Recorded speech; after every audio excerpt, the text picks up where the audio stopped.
So Trump could literally sign an executive order saying we're removing these companies. And here's the potential fallout of that. Even as this news story is getting out, the stocks are definitely going to devalue. There's really horrendous things that they do, and I don't think that your money should be invested in there. And so I would be perfectly fine with the stocks collapsing, whether or not they... Unless we actually put their feet to the fire, nothing's going to change. It's going to get worse and worse and worse. And so... One of the things I saw this week was a video interview with the famous Kevin O'Leary, well known from Shark Tank. One of the things he mentioned was we've got all these issues with Chinese companies here in the United States and trying to do business with China, essentially. And one of the things that they do that Ryan has mentioned on this channel a lot is they've got huge IP theft of American companies issue. They have access to our courts and they can sue each other or sue other American companies, but we can't sue Chinese companies. We don't have access to their courts. Trump wants to put more pressure on China due to the tariff negotiations. And one of the things that's been raised, and this is something that Kevin O'Leary mentioned, was the idea of delisting Chinese companies from the United States stock exchange. What would happen essentially is we would take them off of our stock exchange and they'd probably run back to the Hong Kong exchange.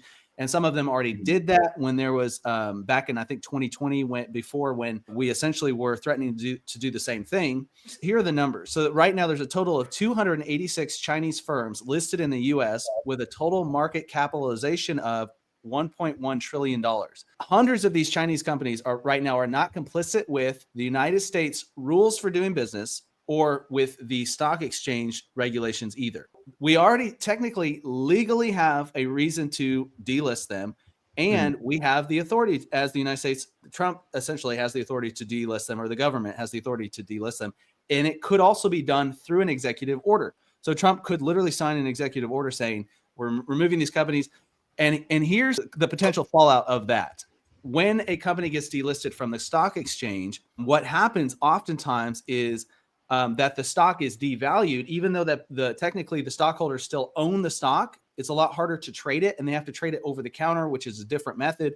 Right. And it's oftentimes the result of it, historically speaking, is the stock gets devalued.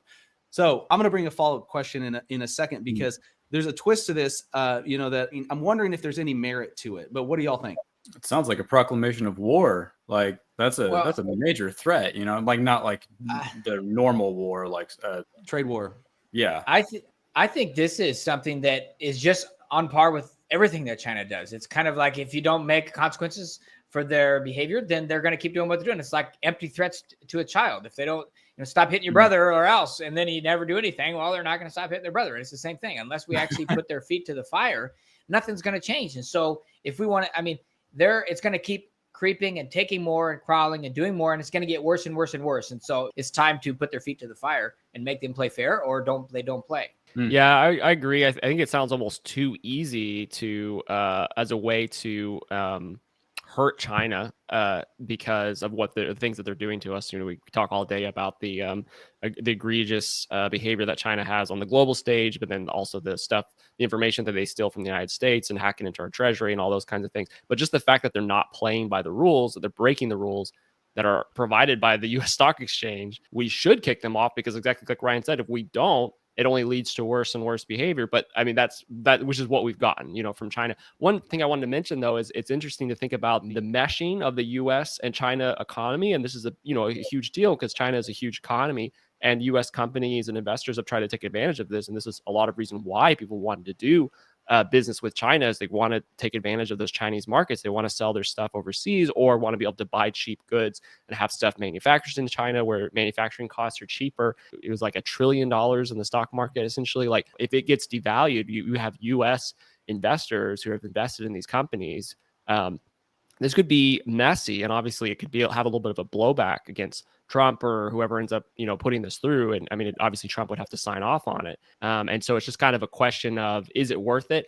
I think it is, but there's going to be that debate of, is it worth it, going on in the public square, essentially. It's unfortunate when you have our financial systems meshed and tied up with really bad global actors. Like, we should unmesh those. We should untangle those as soon as we can, in my opinion. But there's going to be some pain and probably a drop in some people's wealth and the money that they have in the stock market when that occurs. And what we need to realize is that it's either now or in the future. If the Hong Kong or these other exchanges that they can be listed on are going to have more power or more authority or more ability, then this leverage point becomes weaker and weaker as we go forward. So now's the time, I believe, to do it. Right. And that's one of the pushbacks against it is what you mentioned, Ryan, is that actually some people are saying this actually might be a blessing in disguise for the Hong Kong exchange in the long run. There's going to be a lot more worldwide focus on that exchange versus the United States exchange, which right now is the largest in the world. But one of the things Kevin O'Leary mentioned was, and one of the reasons why this is such a big threat is that they would be, after that, essentially forced to go to Hong Kong. They wouldn't have a choice, because if you look at like the London exchange, and other exchanges in the world, that could be a viable option, as a second option.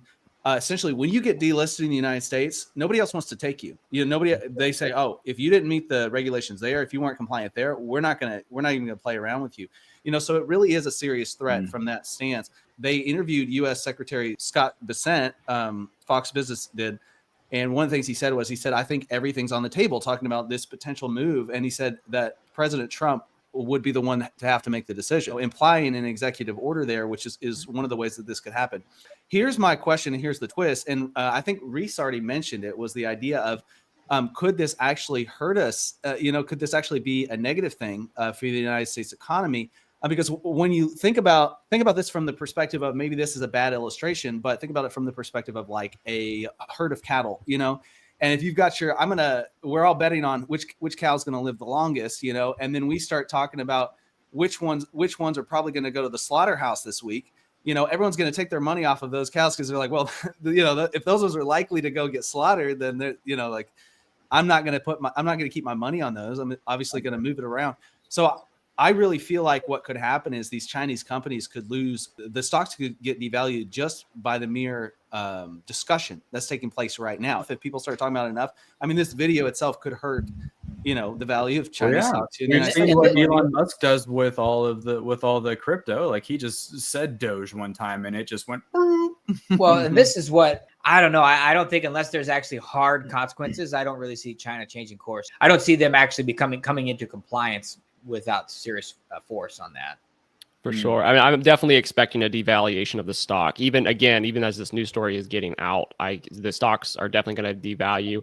I think that anyone in the West should decouple their investments from China completely, for numerous reasons. One, because of the bad global actor that China is, and wants the destruction of the West, but also for a lot of ethical reasons. There's really horrendous things that they do in China, and I don't think that your money should be invested in there. And so I would be perfectly fine with the stocks collapsing, whether or not they get delisted or not. But one interesting thing I've noticed is, you mentioned, Troy, about, well, is this going to cause the world to shift more towards the Hong Kong market? Something interesting that's been occurring with the tariffs and sort of the isolation that the United States now is pushing for China. Like, what's occurring is a little bit of an isolation, where China does not have as easy of an access to the U.S. markets. Is they still have lots of goods they need to sell. Their economy depends on pushing all these cheap goods and electric vehicles. Recently, they've been making millions and millions of electric vehicles. So they're trying to push these on Africa. They're trying to push these on other countries.